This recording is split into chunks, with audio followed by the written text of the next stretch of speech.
through previous, you know what I'm saying, in your previous, like, you know, years of existence and living here. And, you know, you went through some things that I didn't even know you went through. I knew some of it, but, you know what I'm saying, like, I don't know, you know, how you were going through in that moment. So we link up in 2015. You said you were driving around, listening to music with Jonas, Keita, and so whoever else, talking about what you was trying to do, becoming an actor. What was that like for you being like, what was you going through during that time when you was like... I'm glad you asked that question, man, because we need to hear that, you know what I'm saying? So, we really didn't have transportation to get us anywhere for real, bro. We used to just come, you know what I'm saying, come together, you know what I'm saying, to go to Keita's house, my house, you know what I'm saying, me, Jonas, Keita, and Top, you know what I'm saying, Ty Underwood, you know what I'm saying, we came together and we really just, instead of talking about people and little things, ideas, and shit, we talk about who we was going to become, who we was meant to be, where we was going to go. And it just kept going like hours and hours of conversation. I mean, it happened repeatedly. Like I said, habits. You know what I'm saying? And eventually, I hit you up. You know what I'm saying? I seen you doing it like the fitness stuff. Right. I'm like, okay, let me crossbreed this fitness with this music, bro. Plus, it's my dude for real. You know what I'm saying? Right. So why not? Let's do. You know what I'm saying? I know. Did you know I was doing acting? No, that's the thing. But we always knew we was gonna be actors, bro. It's just the fact that we didn't know how it was gonna come about. We let that how go. You know what I'm saying? Just let it go. You know what I'm saying? And then it just came. You came to my house. What's up, dog? I'm about to show you these beats. Like, yeah, he's nice. Okay, then. All right, cool. You know what I'm saying? So, and then he was like, actually, I just came off a movie with Denzel Washington. And it just, a light bulb went off in my head. Kind of like the Secret movie. He said, a light bulb went off his head when he seen this sign. I'm like, oh, let's go. He was like, bro, I was looking for somebody. People just keep jumping off the board. They couldn't fully believe. You know what I'm saying? They doubt it. They always ask what's gonna happen next. You never gonna know what's gonna happen next. You know what I'm saying? So I just jumped. I knew this was my way out, and I thank God for it. You know what I'm saying? I appreciate you for that opportunity, bro. You know what I'm saying? Expanded my whole everything. You know what I'm saying? I needed the action. You know what I'm saying? I was there mentally. I needed to act. You know what I'm saying? Vice versa. You know what I'm saying? You was there with the action. Now you here mentally. The sky's the limit, bro. The sky ain't even the limit no more. Yeah, we're going crazy with it. You know what I'm saying? So when we get everything going at once and going in a specific way, the world's gonna open up to you like this even more. You're gonna be more attracted to everything outside of you as well. You know what I'm saying? Right. You got my mental right. You know what I'm saying? Like, cause I always had to work. You know, like I'm going to do it. Yeah. But then like I was like, how did it happen? Like I didn't know like that part of it. Like that I had the mindset, but I never like. I didn't understand. Right. You know what I mean? Like it was just like I was doing the opposite. You really don't gotta work hard for anything, man. It'll naturally come to you if you just get the mindset. You know what I'm saying? It's a mindset. Right. Everything's a mindset. Yeah. Right. Yep. You taught me that. So you, Jonas, and you know that period of time we was like linked up and we was traveling gigs and let's talk about your first set. Man. So you get on set. No, we was in Manistee, Michigan. Yeah. And that lady came to you. Oh yeah. I forgot. So many things be happening. It was before you even answer that, hold up. Let's talk about the t-shirt. Oh yeah. I'm glad you did that too. We went to the gym. Yeah. Remember we went to the hotel. We went to the gym. We linked up with some other people. Yeah. And we ended up getting our shirts made because I made the average legendary shirt and I gave it to Bert. Yeah, I remember that. Yeah. And then you had your first 2-6 shirt. Remember I told you? You told me to do that. You brand yourself. You exposed me that. Yep, I'm definitely going. You had to brand yourself. That's true though. And then but anyway, you met Miss Kim, I think. Yeah, yep. Miss Kim. Shout out Miss Kim. Kim Davis, that's right. Kim Davis. Yes, man. And she said what to you? Man, I had like these stars on my like a nice get up. You know what I'm saying? Your blue shirt. With yeah. You know what I'm saying? Like I went in, had my glasses on, and she just happened to walk by a random person walk by me and say, "You should be on Empire." And then I look back. And she said, "No, you really should be on Empire." I'm like, "Wow." I'm like, "Why you say that?" She's like, "You look just the part." And I think 3 weeks after that, bro, we was on Empire. But I don't think I think we was talking about going to Chicago, but I think you was a little hesitant about it at first. Right. You know what I'm saying? Like, I don't know. I don't know where we stand. Yeah, you know what I'm saying? But that's how it was. Right. You feel me? So the backstory is that she said that, you know what I'm saying? I ended up getting on Empire, long story short. Right. So. The backstory to that was like Pastor Kareem just moved there. Yeah. And I didn't know that. I didn't know that either. And which opened up doors because then I had somewhere to stay. Right. I commend him for that. See, people don't know that. People don't know the backstory to this, bro. People don't know the underneath. They see the stars, the lights. Yeah. Woo woo. You know what I'm saying? But it's really a history to what's going on. You know what I'm saying? Really a sacrifice. You know what I'm saying? Pastor Kareem was so selfless. I don't know this man from nothing, but just off the strength of the relationship you had with him, bro, he felt comfortable for. I would never did that with him, but that showed me what kind of man I am versus what he is. You feel me? And I appreciate him too. You know what I'm saying? Like I said, I remember everything people do for me. Right. You know what I'm saying? It might have happened. You know what I'm saying? The time to give back, but when it happens, you gonna know. Tenfold. And it's gonna be tenfold. Watch. That's all I'm gonna say. And it's funny like that. You know, he came to Youngstown at a time when you didn't know him. Yeah. And then that Youngstown love worked out for you because you're from Youngstown and him living here. In Youngstown, remember? I told you he lived here and all that. He was a church. I actually ran into him, bro, at the mall. Oh, you did? I tell you that? Yeah. I ran into him at the mall, bro. It's odd. He was like, man, anytime you come to Chicago, let me know. I'm like, people don't bring people like that in your life for no reason, bro. People was willing to open the door without asking for money or something like that. He never asked for a dollar. He never asked for a dollar. He never even brought it up. Gave free haircuts for us. The haircuts was worth $50 alone. He might be the best barber. Bro, yeah, for real. Yeah. Like, he know what he doing, bro. He could do. And that man, he in Texas now, so you already know where we going next. Right. You know what I'm saying? So yeah. We left Manistee, and remember I had a gig in Cleveland. I'm not sure. Oh, yeah. If you're going to get on this show. Yeah. But SAG, I didn't know it was SAG either. We didn't know that. And then we get on set, and I'm like, John, they like John, they need you. Come on, man. What you doing? You ain't know the game then. Nah. But I took a risk because I'm an entrepreneur. Right. I'm like, man, look, they're going to either love me or hate me for doing this. And normally 5 out of 10, it worked out. Yeah. I like, John, just act like you've been in the moment. Yep, you said that. You said that. Don't act like you've never been here. Yeah. And when you came on set, what was it like that your first set was a SAG set, like a union production set, and it was for Samantha B. Full Frontal. Right. That what was crazy. that like for you that first day? It was actually it's aired on TBS first of all, but like I said, I just had all black on.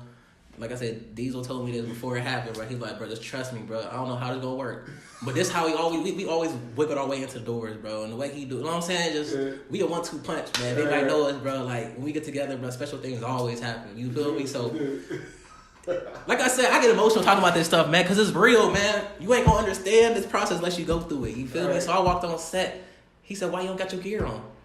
I'm like, bro, I'm just tagging along with him. I'm just thinking I'm gonna watch. I'm like, come on, I'm like, whatever I'm going, write my name down. I'm not gonna ask no questions. Like, don't say nothing. Yeah, because when you ask questions, that's when they gonna be like, all right, never mind, pass up on you. But anyway, long story short, I got on that set, and then I was actually the first person to be in front of that camera, and he asked what view looked better on you, the silver or the other one, you know what I'm saying? And I told him silver. He said, dang, and he know what he like, what did he say? He's like, damn, man, he know what looks good for him. You know what I'm saying? Like, it was just crazy. Like, it was dope. I was singing and stuff. Like, I sung my heart out. You know what I'm saying? I was in church, so I was singing. You know what I'm saying? I saw the next time. Right on me. I'm like, okay, this is where I'm supposed to be, right in front of that camera. I see you, guy. Okay, then. But I was trying to tell you, I was like, remember I was behind the scenes? Yeah. And I'm like, hey, I'm happy my dude made it. Yeah, That's when I knew that. Like, I knew it was genuine. Some people would have been like, oh, mommy. Right. I'm not, but I never been born like that. No, you never was. Yeah. I want my dude to make it because that means that I made it. Right, exactly. That's how I ain't. And I gave back. And that's why you know what I'm saying? That's why you're going to be with me for life, bro. You know what I'm saying? That right there alone, right there, showing what kind of person you are. Yeah. You know what I'm saying? And that means more than anything you will ever do for me. That means a lot because I appreciate that. Because like, I never did it for who got the most money or fame and popularity. I'm like, nah, put them on. Right. Act like you've been here. And when you came on set that day, it was like, oh. Yeah. That's like when I knew, like, we could do anything. Right. Yeah, man. Like, I brought you on set. You wasn't even supposed to be on set. Man, it's crazy, bro. Like, and your first set was SAG. It took me a year. Yeah. That to get one. That's crazy. You know, it took you a day. But that's how I know I was meant for this. That's what I said. I'm meant for it, bro. I was hyped that day. Yeah, man. It was a good day, man, all around. But I just love seeing all my people, all my friends are successful, bro. Like, I can't just be my only successful person around me, bro. It got to be multiple people around me, bro. So we got to all enjoy it. And then we go to Cincinnati. Yeah. We had nowhere to stay. This story gets even better. Pick you guys up. No. Y'all met me somewhere. Yeah. We ain't gonna say where, but we met somewhere. Right. And y'all met me there. People was complaining. I like, hey, bro, I gotta sleep. I got a situation I gotta do. You know what I'm saying? Got business to take care of. And I remember y'all came over there, and we left from there. We stopped at that gas station.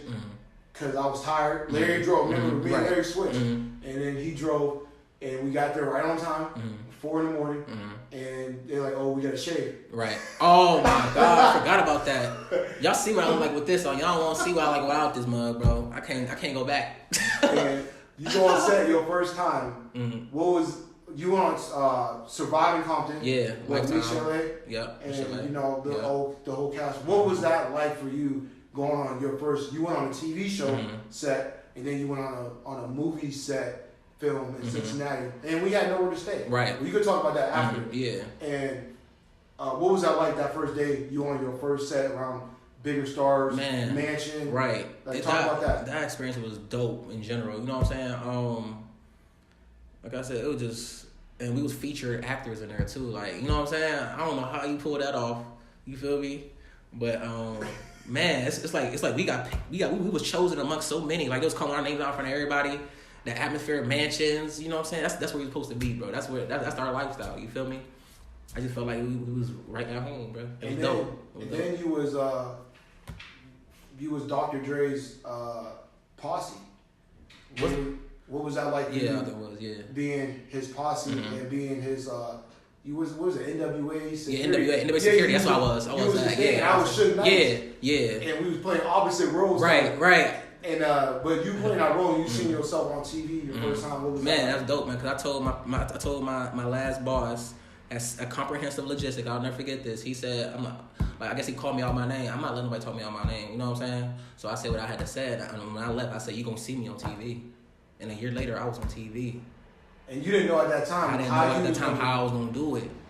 But what was going through your mind when you was on that set and you was around, you know, Miss Chalet, you was around, you know, the Suge Knight, Marco, the other actors that was playing the roles. What was that like for you being around them after being around people that wasn't like motivated? It feels at home, but like I said, when I come back here, I feel like over here is sick, man. It's just because the mentality is not where it needs to be. But when I'm on set, we all got the same understanding. Like I said, I feel at home. These people is no different than me. You know what I'm saying? I'm not gonna be like, I don't get starstruck. There's no need. Because I'm you, you me. Right. You feel me? There's no difference. But that set taught you a lot about how it worked out, because remember, we was there a lot. And you being there, you learned when extras holding. Yeah. Catering. Food, blah, blah, blah, blah. Oh, yeah, I like the food, man. We getting, you know what I'm saying? Trailers get, you know what I'm saying? Right. Doing all that. I like all that, dog. What did you learn the most, though, during that time when you went on set? Then, you know what I'm saying? What did you learn from being on Empire, too? You was on Empire, Chicago Fire Med, all that. What did you learn, though, that you applied now? Like, what did you learn then, if you could share that? I don't think I learned anything. It's just I knew this is what I was supposed to do. Because everything I was learning, I was prepared before that even happened. So you was ready for it. So I was ready for it. You know what I'm saying? Preparation meets opportunity equals success. I was ready for that. I prepared so long. So why not take my shot? Like, I was at Empire. I told my dude, he came to me in the bathroom. He's like, man, you a little aggressive. You know what I'm saying? I'm like, what you mean I'm aggressive, bro? When opportunity in your face, you got to take your shot no matter what it is. Right. You know what I'm saying? I don't say every day you be on set next to Taraji P. Henson. What you want me to do? Wait, build my fan base up? No, I'm taking my shot. I told him, I said, next person I walk by you, spit a 16 for him. His name G get money. That's my dude. I know who he is. You know what I'm saying? I told him next person that come by you, we in Empire, spit a 16. He's like, all right, bro. I'm going on the train. 2 minutes later, he called my phone. I said, what's up, bro? He said, he like, bro, guess what? I like, what's up? Somebody just walked by me. I said, who was it? Hakeem Lyons from Empire. I said, what happened? He said, he spit a 16 for him. I said, what happened? He said, he wanted me in the studio with Timbaland and Swiss Beats the next day. Got his number. And like that. You know what I'm saying? He got that opportunity. He got the opportunity of what I said. So I prophesized over his life. Therefore, I know I'm a psychic too. You know what I'm saying? I know these things before it happens. Right. I know it's going to be an Empire before it even happened. But yeah, the funny thing is, like, I never even thought I was going to be on Empire until you came. Remember, you came with me and you were like, man, when we go on Empire? And remember, we were supposed to go that next day. What, to Chicago? Remember that day we was in Manistee? We were supposed to go on that next day. Remember, they hit me up. Oh, yeah, you did say that. Yeah. And I was like, I didn't. You passed it up. You passed that one up first. I passed it up for you. Right. But that's like how like how sometimes you got to put other people's. Right. Put your wants and needs away for somebody else. I did. Yeah, exactly. And then I'm like, see what happened though? We both got blessed. Right. God bless him. Yep. We got blessed, even though I did want to go Empire. Yeah. But the timing came later, which all worked out. Right. That was, yeah, bro. Like I said, none of this stuff is logical either, bro. It's not logic, bro. You know what I'm saying? Logic defeats miracles even happening, bro. We always trying to figure out A to B, bro. You ain't gonna do that, bro. You know what I'm saying? Right. Like Albert Einstein say, imagination is more important than knowledge. The knowledge will get you to A to B, but imagination take you everywhere, bro. And Einstein also talks about if you put a fish or something in a different environment, he might not say fish. Yeah. But he said if you put a person at the wrong job, of course he's not going to be good. Hence why I was doing that 9 to 5. I kept listening to everybody else in my ear instead of listening to myself. It's crazy. What about 9 to 5 that you don't like? I never seen it, bro. My first application I put as my accomplishments and like just to spark the interest of the actual, you know what I'm saying, the people that was hiring me. I said I was a starting quarterback for Austintown Fitch High School. I thought I was gonna get the job. Never got the job. That's how I knew it wasn't meant for me. I never seen a 9 to 5. I never knew what it was. When I say that, I really didn't know what it was. I played football my whole life. I thought it was gonna be the NFL. You know what I'm saying? Yes. So I don't know what a 9 to 5. I never knew what that lifestyle was. So when I got there, it always kept friction. You know what I'm saying? Everybody know friction. That's not no friction, no good. It's free flow, man. When things go free flow, that's how you know you're supposed to be there. So you going through all that, you saying like what 9 to 5, you have friction, and then when you started to do, what was your mindset when you said bump all this? I'm going to destroy everything in my path, like be the producer I am. What was that day for you? Like, what do you remember the day? I don't remember the or day. The time or whatever you was thinking. But I know for sure when I first got that job, you know what I'm saying, started doing the jobs and stuff like that, that's how I knew. When I was there every day, I daydreamed outside of the job. I had headphones on all the time. They're like, why you got the headphones on? They used to call me radio at my job. You know what I'm saying? Because all I had, not in that perspective, because I always had all I had. But they called me that in that perspective. What's the odds? But go ahead. Come on, what's the odds of that, though? That's why we're here today together, just still rocking, going crazy. They was calling you radio? Radio, bro. All I had was a headphone on each day, but I always picture myself outside here doing greater things than what I'm doing here. But I was never in the presence of a job. I was always in the outside. I was in my head, you know what I'm saying, visualizing all this stuff. Like me and my homie, you know what I'm saying, came to, you know what I'm saying, he wanted to be an actor, an aspiring actor. We worked at the same job. I was like, all right, bro, that's what we're gonna do. We're gonna put it out in the universe. You said, like on count of 3, we're gonna say, I'm an actor. You notice I ain't say I want to be an actor. I am an actor. I am is a powerful statement to create who you want to be. Words are powerful. Words are cast a spell. People don't know that. You know what I'm saying? So on the count of 3, like 1, 2, 3. I'm an actor. We both said at the same time. I don't know if he believed it, because to this day he's not doing it. I gave him an opportunity to do it, but he didn't do it. He keeps making excuses. There's no excuses, bro. That's the thing. We sink or swim with this stuff, bro. I went all in with this stuff. I'm all in, bro. Through my whole life. That's what it is. So I'm not, like Kobe said, I'm not surprised about none of this. I'm just surprised at how it happened.